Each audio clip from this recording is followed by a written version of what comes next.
नमस्कार भाई लोग, कैसे हैं आप लोग। आप देख रहे हैं एनके भोजपुर, आप ही का चैनल है।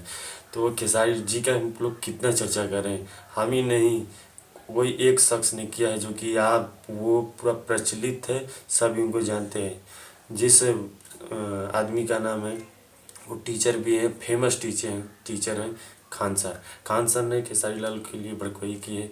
बोला कुछ, क्या बोला कि रहर का मुसरी का दाल। एक खेसारी नाम का भी एक आदमी है भोजपुरी में, जो कि गाना आया था ठीक है, वो भी भूले नहीं है। अगर देखना चाहते हैं तो थोड़ा सा ये वीडियो देखिए। एक देखो, अब थोड़ा सा कुछ समझाएं दाल के वजह से तो ये कर नून रोटी खाएंगे। अब एक बात बताइए, आप अरहर दाल खाते हैं, उनमें ससुरा कोनो खेसारी का दाल मिला देगा? एगो हीरो भी है भोजपुरी में खेसारी। हम्म? हाँ, सुपर स्टार। तो दाल भी अच्छा लगा है आपको वीडियो, बहुत अच्छा लगा होगा। जो कि अपने स्टूडेंट को बताते हैं, वे एहसास खान सर हैं, जिनका चैनल बहुत से लोग जानते हैं इनको हैं।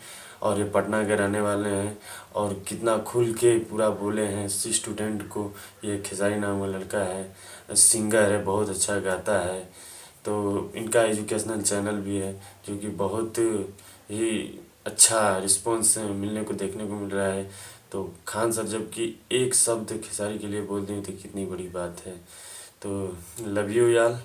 थोड़ा सा छोटा सा वीडियो आपको बताने के लिए थोड़ा शेयर कर दिया। अगर अच्छा लगे तो एक लाइक करिए, नए चैनल हो नए पे तो सब्सक्राइब कर दीजिए। फिर मिलते हैं एक नई वीडियो के साथ, तब तक जय हिंद, जय भारत।